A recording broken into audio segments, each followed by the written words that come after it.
Joe, I'm ready for you. Come on in. Shut the door if you could. Yeah.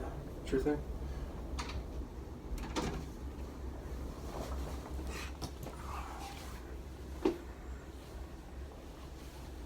So before we get started, I just wanted to quickly thank you for allowing me to interview you.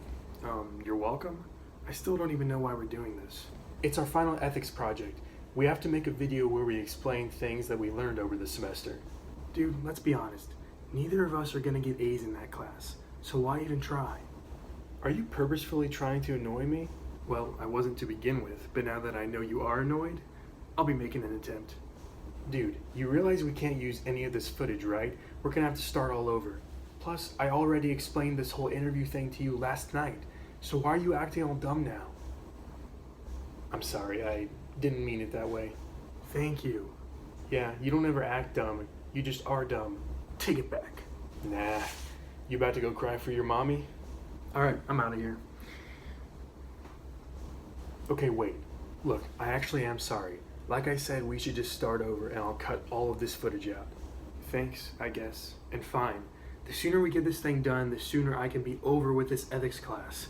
Hey, ethics is fun. Don't bag on it. Okay, whatever. Are you ready to start over? No more personal conversations. We can't have our ethics classmates seeing that we don't know what we're talking about. So Joe, thanks for letting me interview you. How are you doing today? I'm doing very well, Joseph. I know. How? Well, surely you've realized we're the same person, so we have the same emotions and feelings. Then why did you even ask me? Why didn't you just ask yourself? Okay, let's get started. Question 1. Are there any broad questions and themes we have studied this semester while experiencing the knowledge of so many different philosophers? Wait, so we finally get to the interview part, and your first question is, do you have any questions? What kind of interview is this? A normal one. This was one of the prompt ideas on the rubric. Just answer the question. Okay, geez, fine. What comes to mind first for me is the question of what is the highest good, or the summum bonum, for humans? You'd think the answer would be very simple, but it actually isn't. For instance, Aristotle preaches that the highest good a human can achieve is happiness, which is complete because we choose it for its own sake, not the sake of anything else, and which is self-sufficient because if I'm happy, I don't need anything else. For Immanuel Kant, the highest good to attain is moral worth, which begs the question, when I'm doing what the moral law says, am I doing it for a moral or selfish reason? And if the answer is a moral reason, a truly moral reason, then the action has moral worth, and I have attained the highest good. For Jeremy Bentham and John Stuart Mill, the highest good a human can attain is utility, also sometimes referred to as the greatest happiness principle. In this instance, if an action I do produces pleasure and reduces pain for the most amount of people, then that action has positive utility. If it produces pain and reduces pleasure for the most amount of people, then it has negative utility. But I have technically achieved the highest good, if only for a certain amount of time, if I produce as much utility as possible in a situation. Wow. Thanks for the great insight. Seriously? I say all of that just for you to bag on me? I said thanks, didn't I?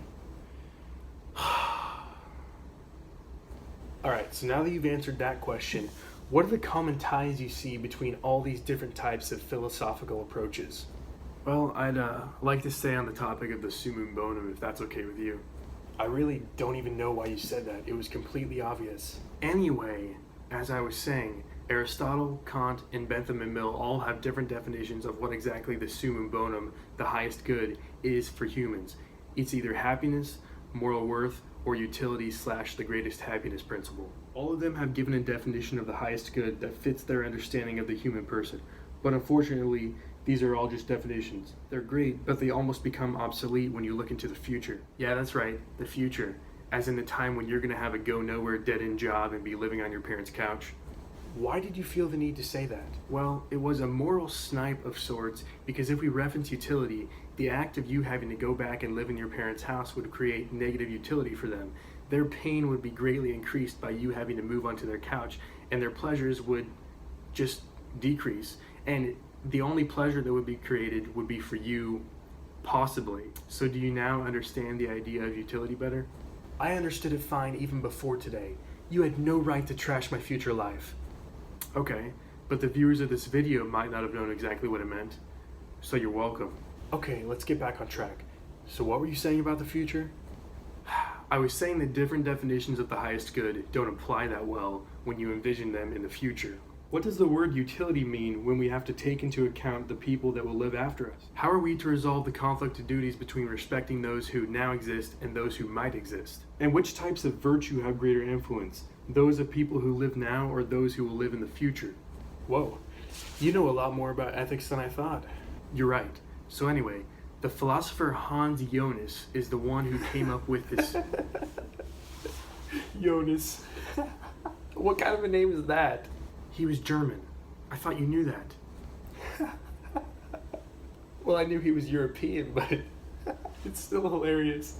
Anyway, Jonas is the one who came up with these ideas of how the future matters. He says that the first duty of an ethics of the future is to visualize the long range of effects of a technological enterprise. In other words, technology is going to keep advancing in the future, so we will need to consider how that technology is going to impact how we do things, and ultimately, how we achieve the highest good, no matter what definition you use for it.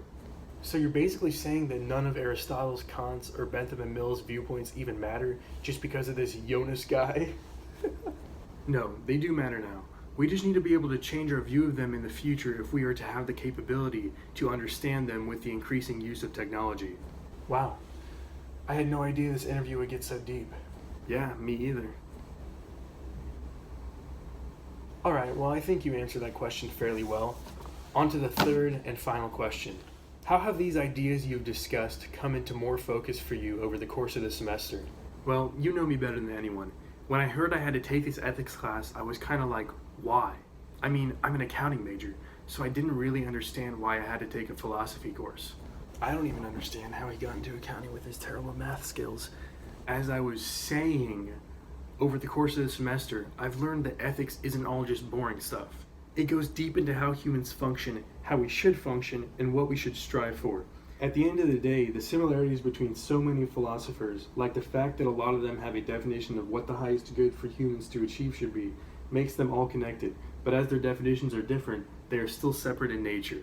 And then you have a guy like Jonas who brings it all into perspective, saying that these definitions aren't resolute, that they can change and will most likely change.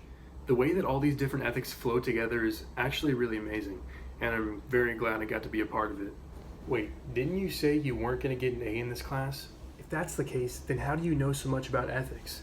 Even I just thought you'd give me some meager answers, not these wholesome, well-thought-out ones. Well, it turns out that learning about ethics was the most ethical thing I could do with the course, even though it's not one that has to do with my major. I don't think you can say something is ethical as easily as that. It has to be mused over more than that. I just said that for the sake of the viewers of this interview, to show that we know how to demonstrate ethics. They'll believe every word I said. It'll be great. Alright, if you say so. I do. Alright, I get it. Alright, well, I think that should be enough footage. Our classmates will easily buy into everything we said. You know it. Yeah, this interview should turn out really nicely. How do I turn this camera off? And you said all the parts where we argued are gonna get cut out, right? Like at the beginning? Yeah, including what we're saying right now, actually. We don't need our classmates who are watching this to realize that we don't know ethics as well as they think we do. Or the fact that this whole interview was staged. Or the fact that I wrote all your lines down in a script so you wouldn't look like a total idiot while talking. Hey, I still had to memorize them. Still, would it have killed you to at least learn a little in this class? Yes. Okay then. Exactly. What? Huh? Well, anyway, thanks for doing this. I guess I'll see you in class tomorrow. But it's an online class. Hey Joseph, what does a philosopher say when he can't come up with a new ethical theory? What? I can't do it.